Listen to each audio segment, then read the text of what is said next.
The 14th of December, 1944, a clearing in the Ardennes forest near the German border. A motor pool mechanic from an armored division, simply by sitting in the winter air. What happens to a mechanized army when the environment turns actively hostile? The frontline crews solved the immediate thermodynamic crisis. They found a way to melt the ice, thin the oil, and force the engines to crank in the sub-zero dawn. But thawing a frozen tank only solved the first layer of the problem. A warm engine could not compensate for a shattered transmission gear, a broken drive sprocket, or a fractured track link. As the German offensive pushed deeper into Belgium, the American rear echelon depots evacuated, taking the vast inventory of pristine replacement parts with them. If the engines were finally running, how did the isolated mechanics replace destroyed components when the logistical supply lines no longer existed? A heavy recovery wrecker backs slowly into a snowy clearing near Bastogne, dragging the blackened, shattered hull of a destroyed Sherman tank. The turret is blown off its ring, and the hull interior is a scorched cavern. According to the United States Army Ordnance Manual, this vehicle is classified as a total loss. It is dead weight, meant to be pushed into a ditch and forgotten.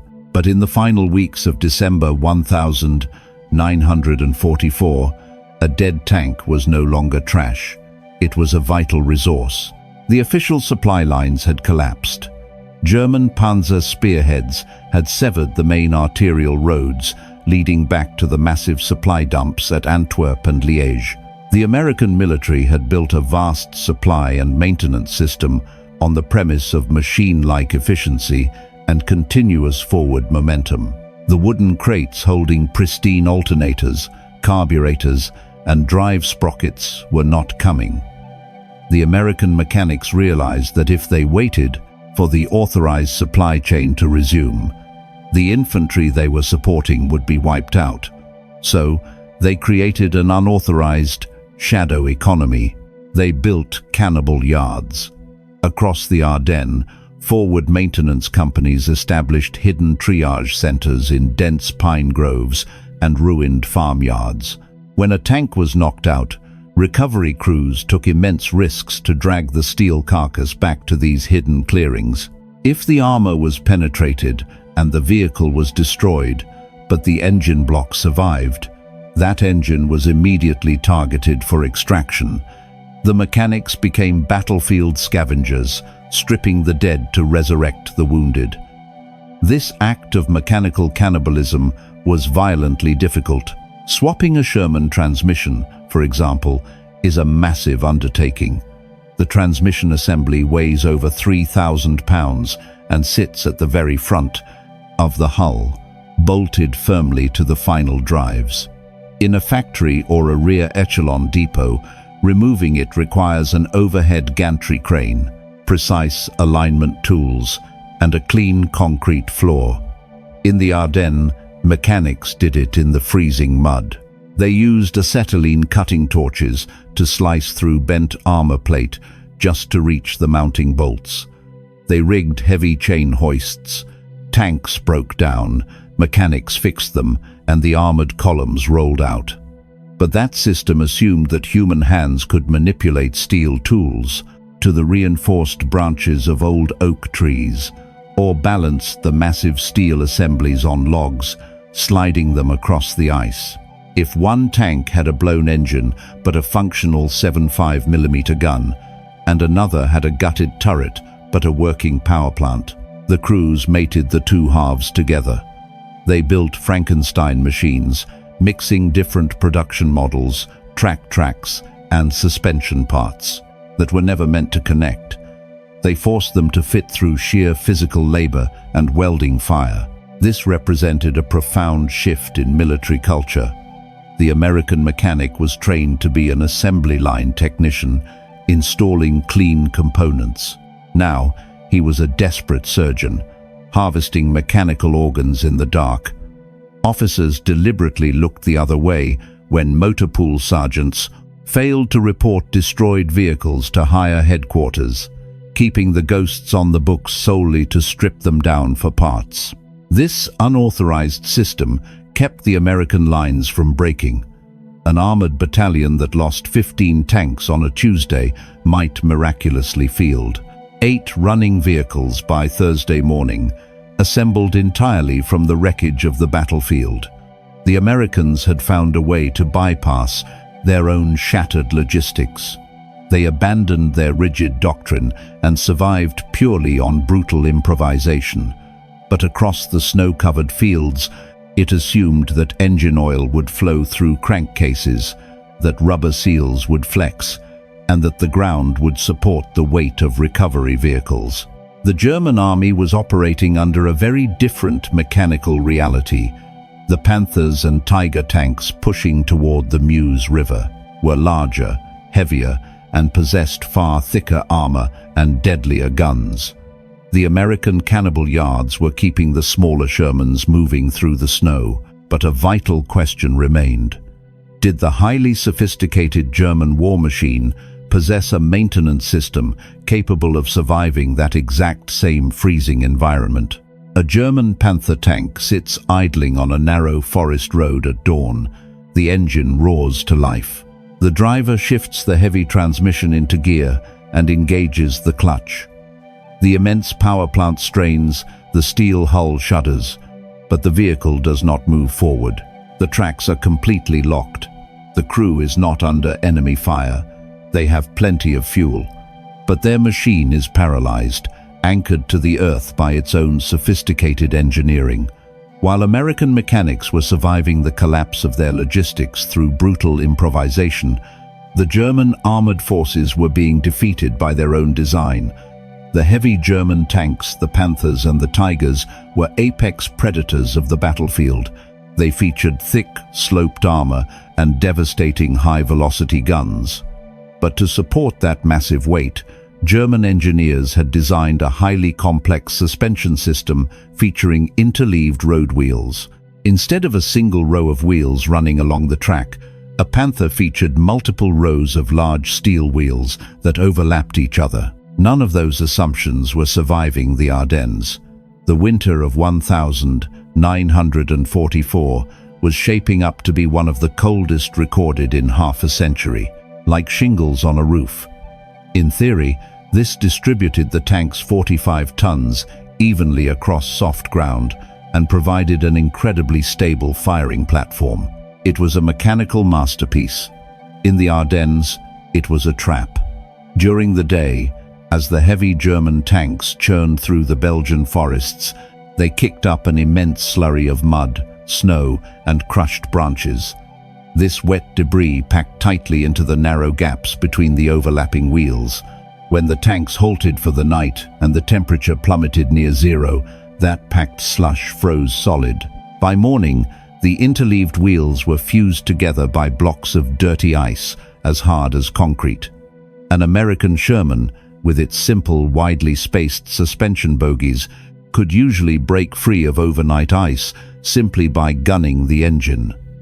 If a Panther driver tried to force his way out of frozen mud, the immense torque of the engine working against the locked wheels would shatter the tank's own final drive, instantly destroying the transmission.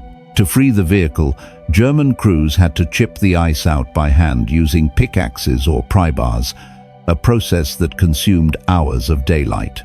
If a track snapped or an inner wheel was damaged, the maintenance reality became a nightmare. To replace one broken inner wheel, a mechanic first had to remove up to 4 overlapping outer wheels.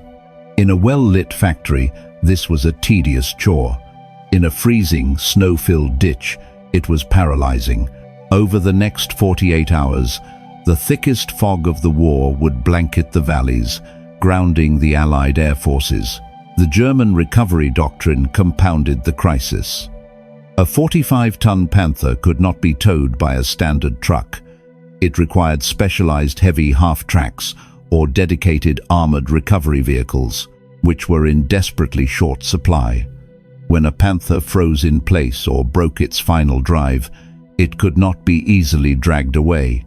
On the narrow, twisting logging trails of the Ardennes, A single, immobilized heavy tank became a permanent steel roadblock, halting the entire column of fuel trucks, artillery, and infantry trapped behind it.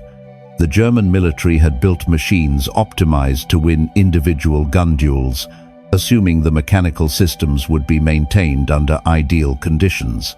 The Americans had built machines that could be stripped, battered, set on fire, and rebuilt in the mud. As the German offensive stalled against determined resistance and its own frozen machinery, the strategic geometry of the battle shifted. The American lines had bent, but thanks to the cannibal yards, they had not broken. Now, the Allied command ordered a massive counter-offensive. General George S. Patton's Third Army was commanded to turn 90 degrees in the middle of a winter storm and attack north to relieve the besieged town of Bastogne. But how did the Americans physically force thousands of freezing, battered tanks to execute a high-speed operational pivot over a landscape of solid ice? The glare of a welding arc flashes electric blue against the December night.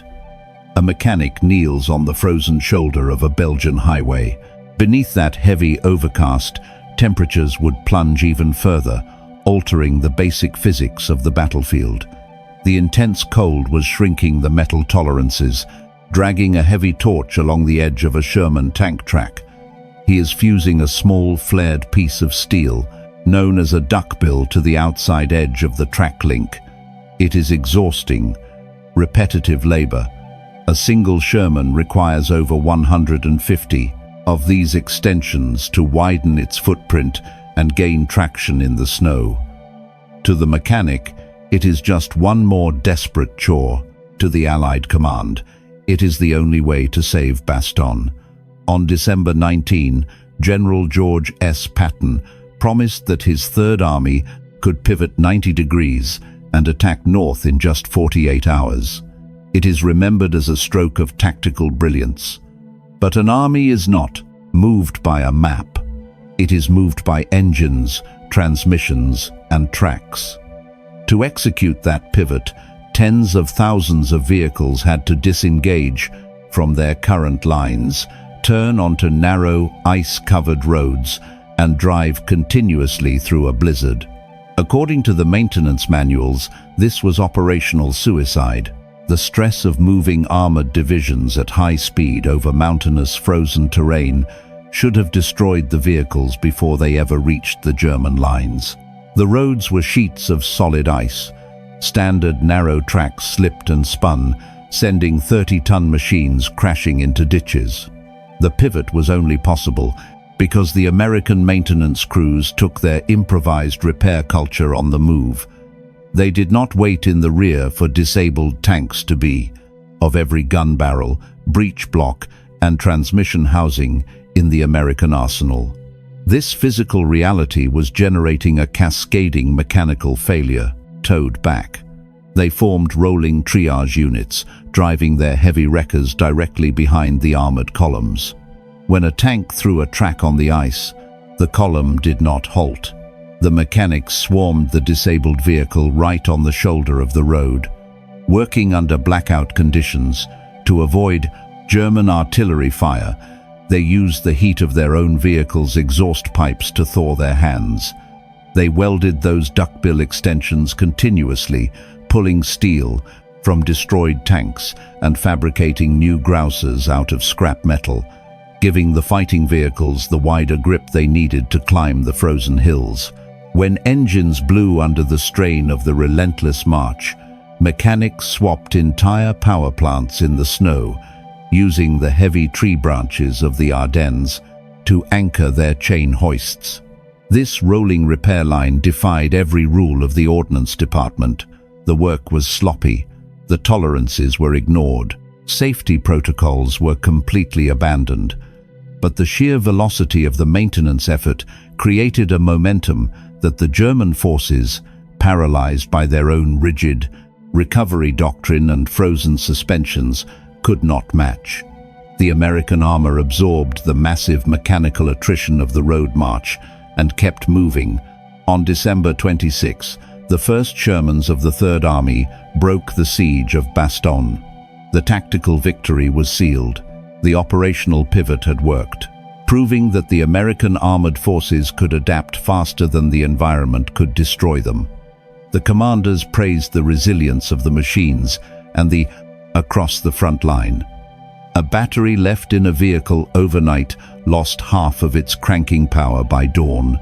A 30-ton Sherman tank, bravery of the tank crews. But operational victories do not occur without a price. The steel had survived because the men holding the wrenches had steel's rivel, absorbed the friction of the winter. As the German offensive collapsed and the front lines slowly stabilized, the true toll of the underground maintenance system finally became visible. What was the final human cost extracted by this improvised war machine? Mid-January 1945. The German offensive has been decisively halted. In a scarred, snow-filled clearing in the Ardennes, an M4 Sherman idles steadily. Its engine is warm, and its tracks are fitted with crude, hand-welded steel extensions. The driver shifts the heavy transmission into gear, and the vehicle rolls forward, joining a long column pushing eastward toward the German border. Watching it leave is the same motor pool mechanic who, weeks earlier, had left his skin frozen to a steel wrench. His hands are heavily bandaged now, wrapped in dirty medical gauze beneath oversized wool gloves. He is suffering from severe frostbite, and he can barely feel his toes inside his perpetually wet combat boots. His uniform is permanently stained, with congealed grease, soot, and dried blood. The United States Army had survived the worst winter in half a century, but its official repair doctrine had not. The pristine, assembly line maintenance system, designed in Detroit and mandated by Washington, had frozen to death in the first, which demanded constant daily maintenance just to idle properly, was quickly becoming a frozen monument. If a track link snapped in the snow, 48 hours of the Battle of the Bulge. The highly regulated, multi-tiered manuals had been rendered physically impossible to execute. The logistical chain of neatly crated replacement parts had been entirely severed. The central question of the winter campaign was never really about how a tank survives sub-zero temperatures. It was about what an army does when its fundamental operating assumptions collapse under pressure. The German High Command, watching the American lines bend but never break, could clearly see the result. They saw Shermans they had knocked out on a Tuesday returning to fire upon them on a Thursday. What the opposing forces could not see was the hidden machinery producing that result. That mechanism was not a machine at all. It was a complete, unauthorized rejection of the rules by the very men tasked with upholding them. The frontline mechanics recognized that their rigid doctrine had become a death sentence. They instinctively replaced it with a brutal, decentralized shadow economy of open blowtorches, cannibalized parts, and stolen engines. But this mechanical survival extracted a terrible, silent toll. The 30-ton vehicles could be repaired, but the human body absorbed the friction of the environment. The price of keeping the engine oil warm, the batteries charged, and the tracks moving was paid directly in flesh. A tank could receive a new transmission scavenged from a wreck, but a mechanic could not replace the lies on his back in the freezing mud, reaching up toward the underbelly of an M4 Sherman. He is attempting a routine adjustment on a track tensioner. The solid, frozen earth offered no stable footing for the heavy hydraulic jacks. If an engine required replacement, the doctrine demanded hoisting. Fingers he lost to deep tissue freezing. Men ruined their backs dragging heavy chain hoists through deep snowdrifts. Welders damaged their retinas, working without proper shielding in the blinding winter storms. Recovery crews were crushed by heavy hydraulic jacks slipping on black ice or killed. by random artillery fire while stripping dead armor in the dark. The combat crews rightly received the recognition for breaking the siege of Bastogne and turning the tide of the war in Europe. But the operational pivot of the Ardennes was engineered in the shadows by men who fought the basic physics of the battlefield long before the tanks ever engaged the enemy.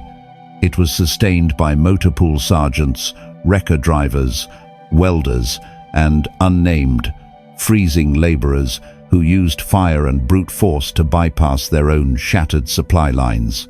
The true strength of the American war machine was not its rigid standardization.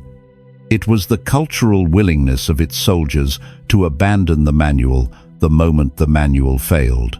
As the Sherman disappears down the rutted logging trail, its exhaust briefly warming the freezing air, the mechanic does not pause to rest.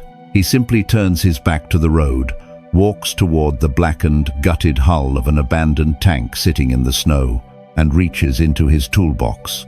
There is another frozen engine to start, and he needs another part, the massive power plant out of the hull, using an M1 Ward La France wrecker, a wrecker that was currently spinning its tires on black ice miles down a restricted logging trail. The mechanic, nursing his bleeding hands, did not yet know that 3 German armies were quietly massing just on the other side of the tree line. He only knew that the maintenance manual sitting in his toolbox was suddenly utterly useless. The American war machine was being immobilized not by artillery fire, but by basic thermodynamics. If the standard repair procedures were physically impossible to execute, the armored divisions would be incapable of fighting the impending offensive. To understand why this mechanic was suddenly left to face a frozen mechanical crisis with nothing but desperation, we first need to look at the immaculate, highly regulated doctrine he had been trained to trust. The mechanic bleeding in the snow was not failing for lack of training. He was the victim of a doctrine built for a different world. To understand the shock of the Ardennes winter, one must first look at the system the United States Army had designed to keep its armor moving. According to the United States Army Ordnance Department Field Manual, this is a straightforward procedure. It requires specific tools, predictable leverage. The American military did not treat tank repair as an art. It treated it as industrial science. The Ordnance Department had mapped the battlefield as a direct extension of the Detroit assembly lines, governed by a rigid concept called the echelon system of maintenance. This system divided the labor of war into highly structured tiers.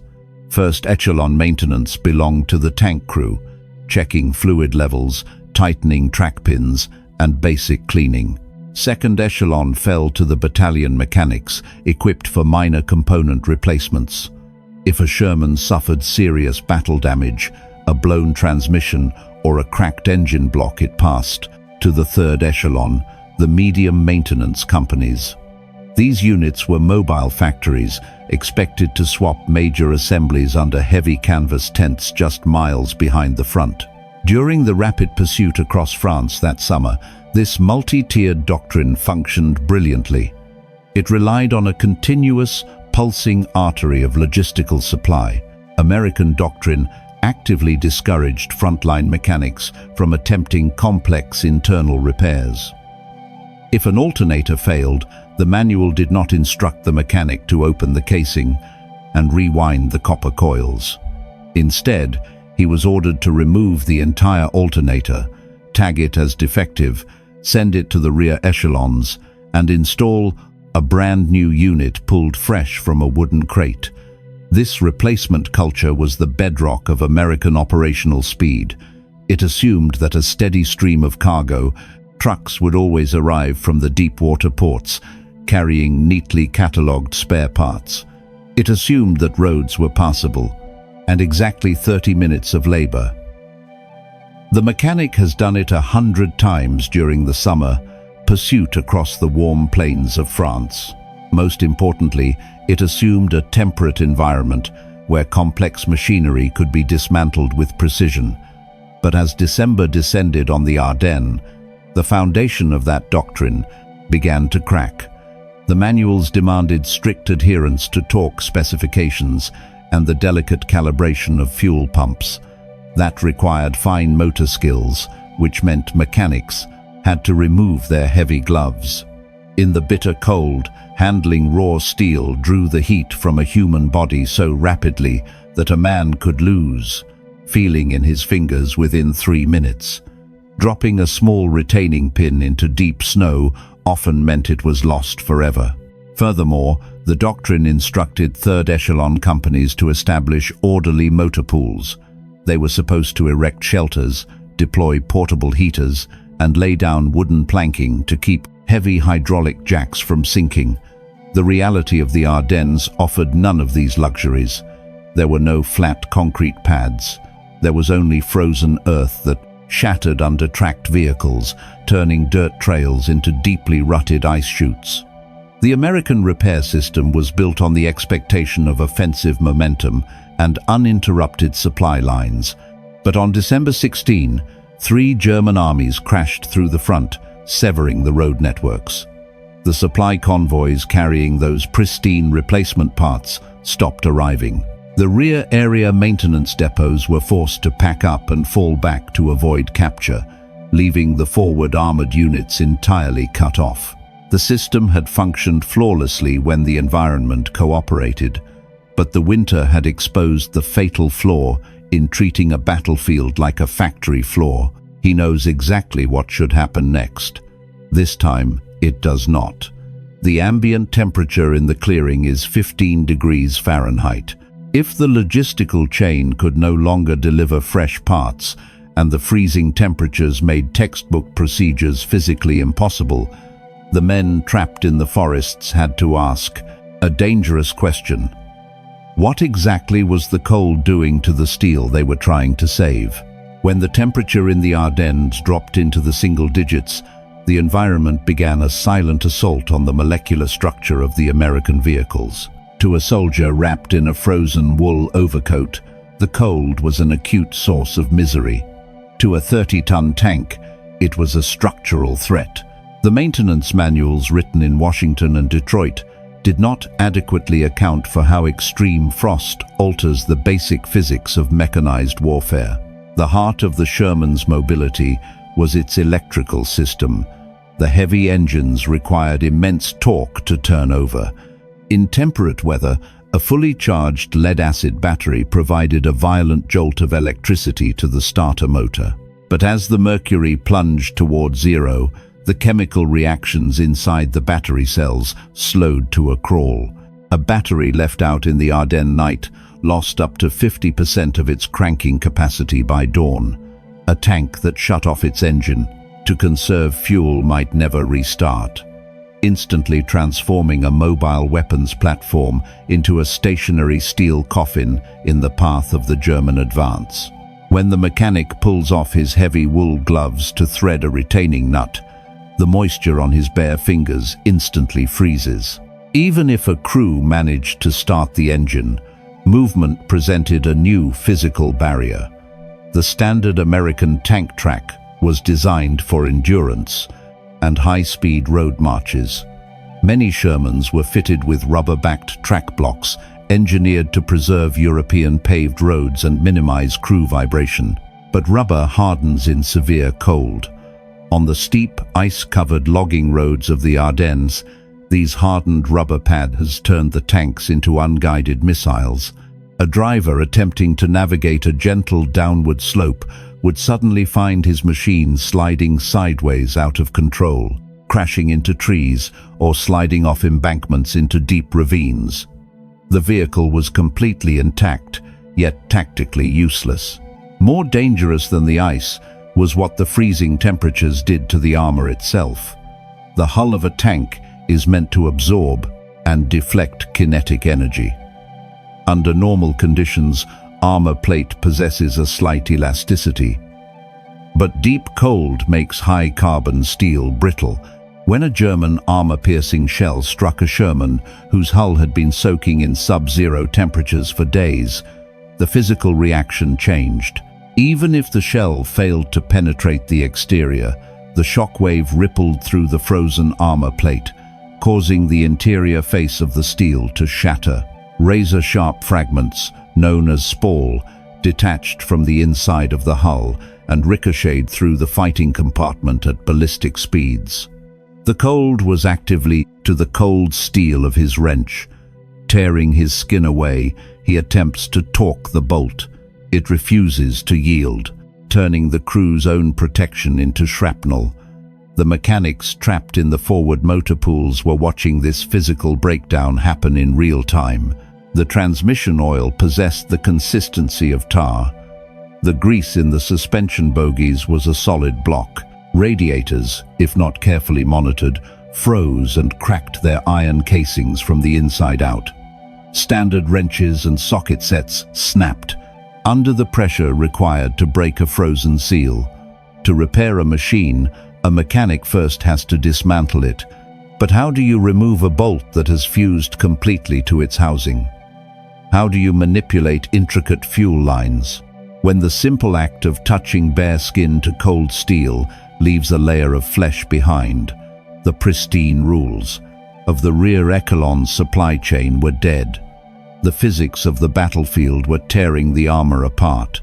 Faced with machinery that was destroying itself just by running, the mechanics had to decide whether to surrender to the impossible doctrine or find an unauthorized way to fight back. A pool of gasoline mixed with sand is poured into a shallow trench directly beneath the rear engine compartment of an M4 Sherman. A match is struck. The flame catches, casting a flickering orange glow against the snow. Under any other circumstance, intentionally lighting a fire. The standard issue grease packed into the tank's suspension bogies has stopped acting like a lubricant. Under the sudden, extreme drop in temperature, beneath a machine holding hundreds of gallons of high-octane fuel and high-explosive ammunition, would result in an immediate court-martial. In the Ardennes, it became standard operating procedure. The mechanics could not alter the thermodynamic properties of congealed grease, so they decided to attack the steel itself. Recognizing that the official doctrine was now a death sentence, the maintenance crews began to systematically abandon the manual. To thaw a frozen engine block, men applied open blowtorches directly to heavy steel oil pans. They learned to mix dirt or sand with scavenged fuel, creating a crude, slow-burning paste that could be ignited under transmissions. This provided a sustained, low-level heat that warmed the thick lubricants, without immediately detonating the vehicle above it.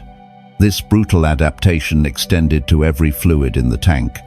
Before shutting down for the night, crews began draining the oil and radiator water while the engines were still hot. They carried these vital fluids into ruined cellars, barns, or dugouts, keeping them near wood stoves or wrapped in blankets. At dawn, they poured the warm liquids back into the freezing steel, using the thermal shock to loosen the internal components just enough for the starter motors to catch. The crisis of the freezing batteries required a similar, exhausting ritual. Because a cold battery could not turn over a heavy radial engine, tank crews were forced to unbolt. The petroleum base has congealed into a dense, unyielding glue. The mechanic is staring at a machine that is paralyzing itself. The heavy, acid-filled boxes from the hulls every evening. They hauled them indoors, often sleeping directly beside them to ensure the chemical core remained viable through ambient heat. The rigid, factory-like division of labor dictated by the Ordnance Department simply vanished. The barrier between a tank, driver and a battalion mechanic dissolved, replaced by a shared, desperate effort to keep the machinery alive. This was not an isolated act of panic. It was the rapid, decentralized evolution of an entire maintenance culture. Battalion commanders and maintenance officers actively ignored the glaring safety violations happening in their motor pools. They understood that the long-term preservation of the vehicle no longer mattered. The machinery was being fundamentally taught, degraded by the extreme heat of the blowtorches and the thermal stress of boiling water hitting cold blocks. But long-term wear was a peacetime concern. The only objective was forcing the engine to run for another 24 hours of combat. Even the simplest tools required dangerous workarounds. When standard wrenches snapped in the cold or instantly bonded to a mechanic's bare hands, the men began heating their steel tools in buckets of burning diesel fuel before applying them to a bolt. They worked in short, frantic bursts, dropping the cooling tools back into the flames the moment they became too cold to hold safely. Through fire, brute force, and the total rejection of their own training,